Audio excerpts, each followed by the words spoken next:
In today's video, we're going to be looking at the Legacy of Kain, Soul Reaver, and Soul Reaver 2. This is the remastered collection that has recently been brought back to life by Crystal Dynamics.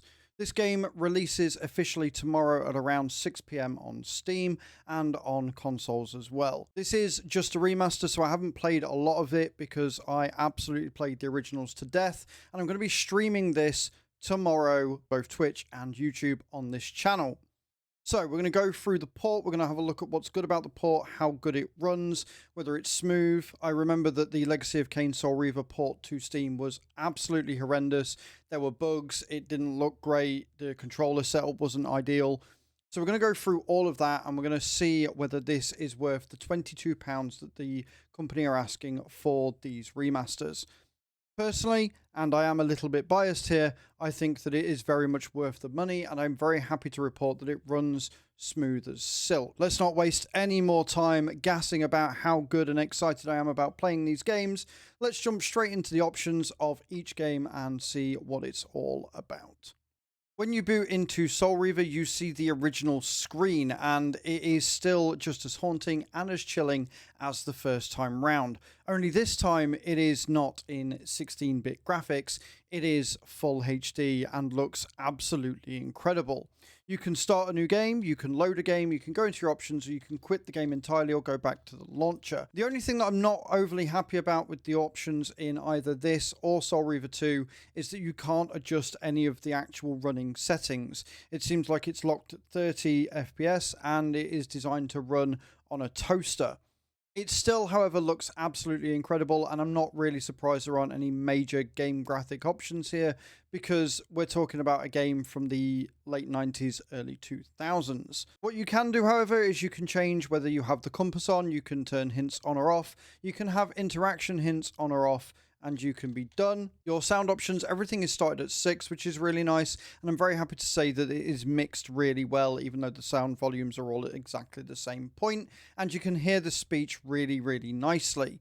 You also get the added advantage of having your subtitles on or off, and you get to choose your language. Your control options, you can configure the keyboard, you can configure your controller, you can have vibration on or off, you can change the sensitivity, you can invert horizontal and vertical as well. So whilst there are no graphic options here, the amount of options you do get for this game are fantastic, and I'm very, very happy. The options for Soul Reaver 2 are virtually exactly the same, but I want to show you this screen and the fact that you get a bit more vocal action in there as well.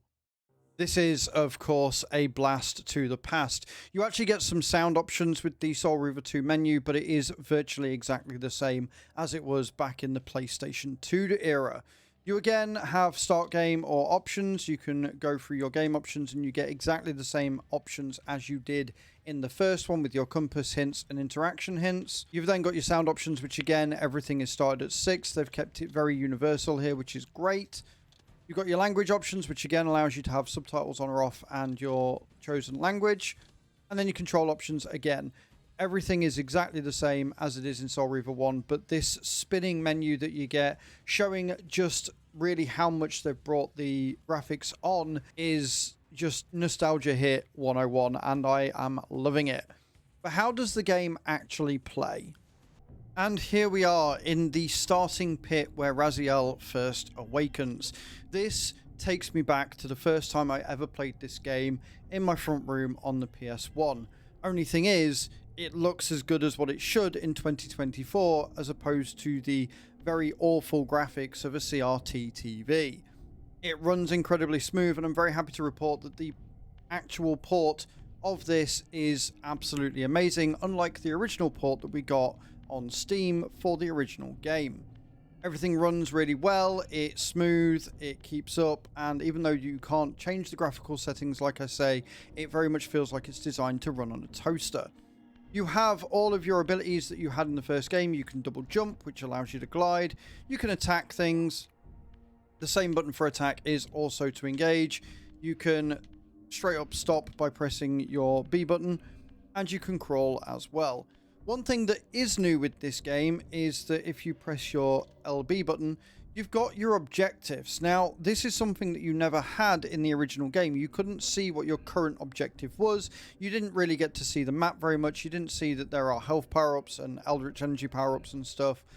They've just really modernized it to allow players that have never played before the opportunity to sort of really delve in, and the fact that you've got loads of things that are locked here is really nice as well. Overall, they've made the port fantastic, and I haven't booted into Soul Reaver 2, but considering that the port for the Steam on Soul Reaver 2 was actually pretty good, I'm very hopeful for that as well.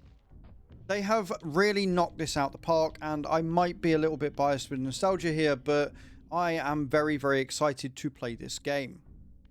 The voice acting is still incredible. They've really tightened it all up. They've really made it look really, really nice. And again, like, just take this in. It looks and sounds fantastic. I am very excited to play all the way through this game tomorrow. I honestly am just giddy with excitement and nostalgia, and I really hope that, one, we get a Defiance remaster, and then hopefully, maybe, possibly, everlastingly, we get the sequel that I have really been waiting for.